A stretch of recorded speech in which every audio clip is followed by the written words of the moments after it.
Hello everybody, this is FIDE Master Dalton Perrine, and I welcome you to this Chess Openings 101 Intro to the Budapest Gambit video course here today. Throughout this four-part video course, I'm going to be helping you to better understand the Budapest Gambit, the main themes and plans for white and black in the opening, how to play the opening yourself, how to play against it, as well as different tactical tricks and different patterns you're going to want to memorize if you're going to be playing this opening or playing against this opening. So the goal of this video course is for you to get better at this opening so that you can either play it yourself or so you can know what to do when you happen to face it or go against it in your own games. The better you understand the opening, its structures and plans, the better your results will be when you are playing or playing against this opening. Now, the progression of material through the video course is going to be as follows. The first video here is going to be a basic overview of the opening, as well as a brief history of it. The second video is going to teach you how to play the opening yourself as black. The third video will teach you how to play against the opening as white. And the fourth and final video will introduce some puzzles to solve that revolve around different patterns in the opening. So let's first of all see the basic opening moves that are going to be played to reach the Budapest Gambit. So the Budapest Gambit starts out from a d4 start. Alternatively, it could also start with c4, I suppose. But for the most part, it's going to get to a position that looks like d4, knight f6, c4, e5. This is the start of the Budapest Gambit. I suppose alternatively the game could start with c4, knight f6, d4, e5, same thing, but by a large majority of the times it comes out of a d4 start to the game. So this is the start of the Budapest Gambit. The Budapest Gambit is an opening that was first played a long time ago in 1896, and it was played in Budapest, which is the capital of Hungary. But it didn't get first recognition until the year 1918, so about 22 years after it was originally played. Now, during the beginning of the 1920s, it did have a surge in popularity, but it tends to not, to this day, it tends to not be played much at the top level of chess. Despite this, though, it continues to be a very fun opening for club-level players to play, and it has a very low percentage of draws compared to other main lines against d4, and that pretty much just means that you're always going to have an interesting combative game when you're playing with or against this opening. You're not tending to have a equalish, drawish type of position if this opening occurs in the game. Now, this Budapest Gambit tends to give black a lot of active piece play and very interesting attacking ideas, but white tends to have a space advantage due to the c4 pawn controlling the center after the pawn on e5 is captured.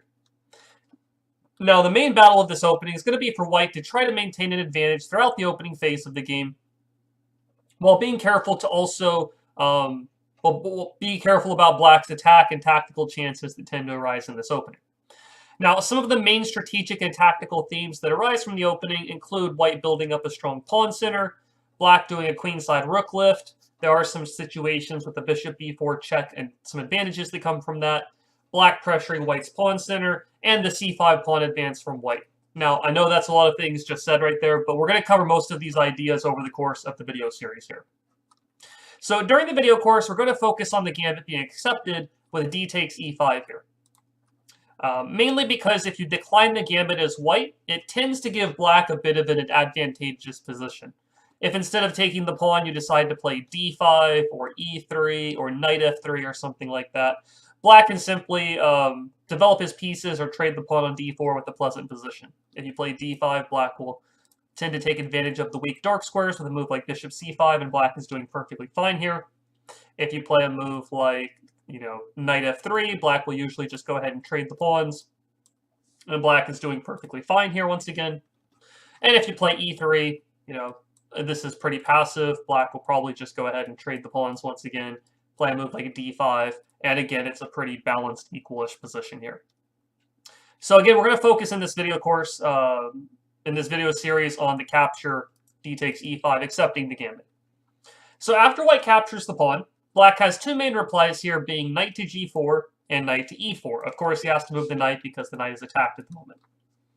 Throughout the video course, we're mainly going to focus on the move knight to g4, which attacks white's e5 pawn, but knight to e4 is also playable as well, with different ideas similar to what we're going to see in the videos, just with the knight being on e4 instead of g4. So after the move knight to g4, which we're going to focus on, white has his own list of options, and this includes knight f3, defending the pawn, bishop f4, defending the pawn, and e4, returning the pawn, but gaining more space in the center. Now, after each of these moves, black will typically play bishop c5 or knight takes e5, followed by queen e7 with active piece development in order to combat white's central space advantage, and we will go more in depth on these plans for white and black in the next 2 videos in this video series. Right now, though, we're going to look at 2 examples briefly, just to show how this opening can be played for white and how it can be played for black. The next 2 videos, like I said, are going to go more in depth on these ideas. So for now, we're really just going to have brief comments on these 2 particular games, and the next videos will go more in depth at that point. So let's look at our first example, and this first game example is going to show how black can win using his active pieces. So in this particular case, we're looking at it from black's point of view.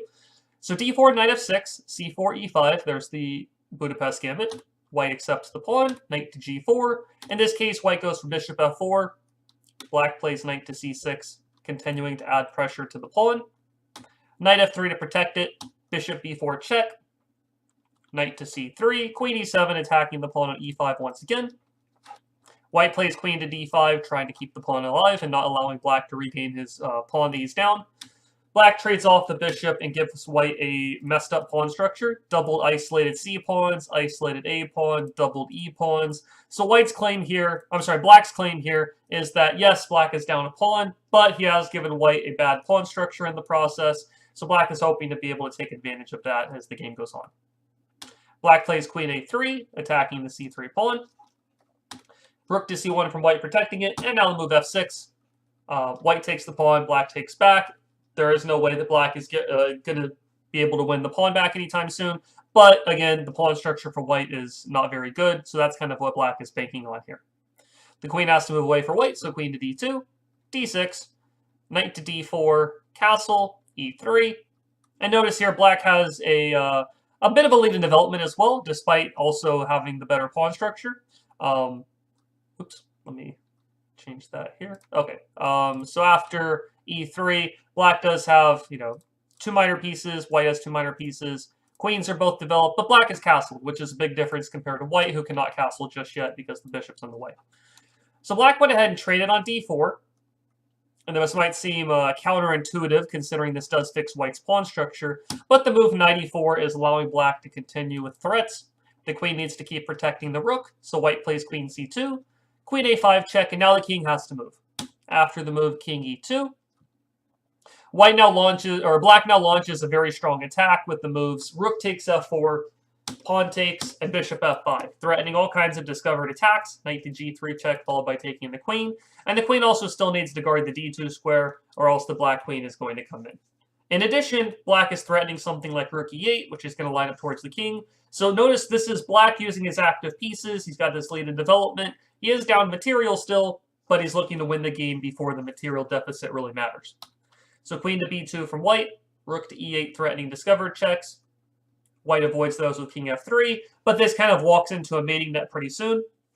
Knight d2 check, knight e4 check, and then rook e6, threatening checkmate with rook h6. Bishop e2, rook check, bishop blocks. Another exchange sacrifice here, but this is going to be followed by mate. Next move, black will play queen h5, and that's going to be checkmate no matter what white does. King g4, queen h5 mate, or king h4, same exact thing, queen h5 checkmate. So in this particular example, we see how black is able to use this kind of lead in development. He's able to pressure white, able to create tactical chances, different tactics and attacking potential in the position. And especially white didn't have time to castle, and black was able to take advantage of that. So this is just, again, an example of black using the advantages that come with this opening.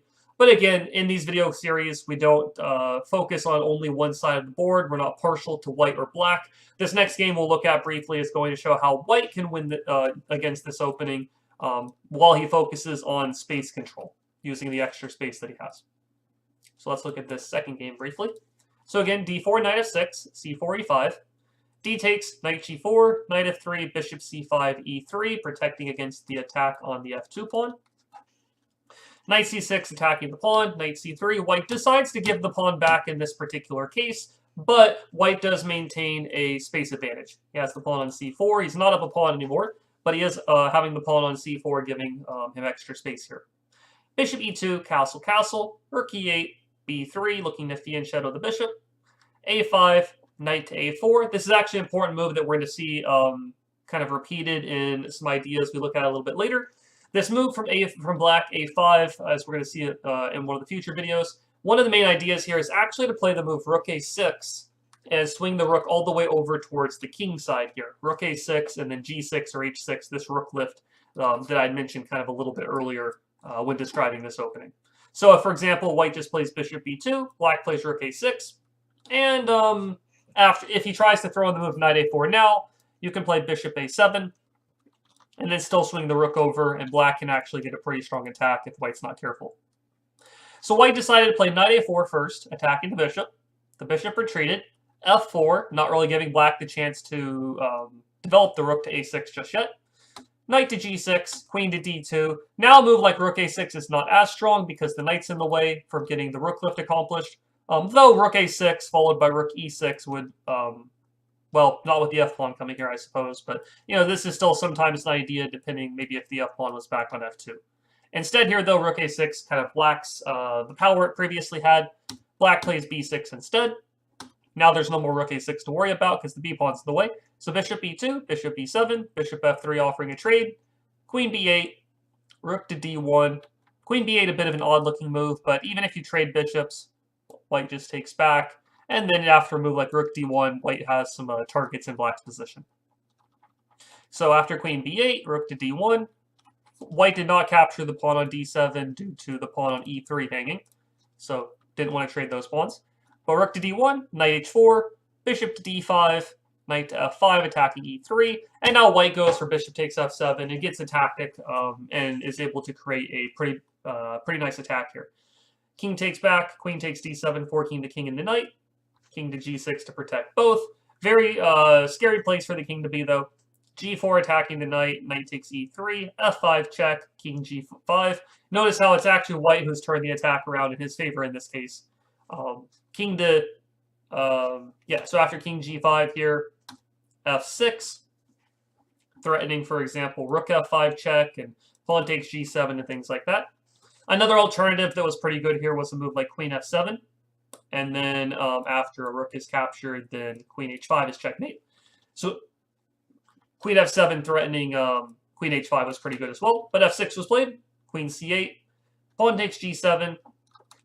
Bishop to d6. And white goes ahead and plays pawn to g8, promoting to a queen with check. King takes, or rook takes, sorry, h4 check. King takes, queen takes h7 check. King g3, queen h2 check. Rook d4 check, and black ended up resigning because after the king comes up the board, queen h4 check, rook f6 check, queen h6 checkmate. So notice here in this particular case, white was able to turn the game around from him having the space advantage. He gave the pawn back to black, but he maintained a very strong position still, and he was able to use his space advantage to get his own attack going, rather than allowing black to get the attack that black usually tries to do in this opening. So now that we've seen two examples of the overall play that can arise from this opening, we can see that the battle lines in this opening are pretty clearly drawn from the start, and an interesting fight always ensues, especially in an opening, any kind of gambit opening. It's usually not very drawish. There's usually a lot of firepower, a lot of fireworks occurring in these kind of openings. So if you enjoy openings with lots of fireworks, once again, and active piece play, then this is definitely an opening for you to check out as black. And if you tend to play against this opening, you'll want to still watch this video series to know what to do against this opening when you're playing white. So be sure to check out the other 3 videos in this course, study the positions, learn from our discussion, and apply the tips, tricks, and advice in your own games. And I'm sure you'll get a better understanding of this opening and be prepared to play with or against it in your future games that you play. So in the next video, we're going to go more in depth on the possible plans for black and how you can get strong play in a variety of positions when you are the one doing the gambit yourself. I'll see you in that next video, and I hope you've enjoyed this one, and I'll see you in the next one. All right, talk to you guys later. Bye-bye.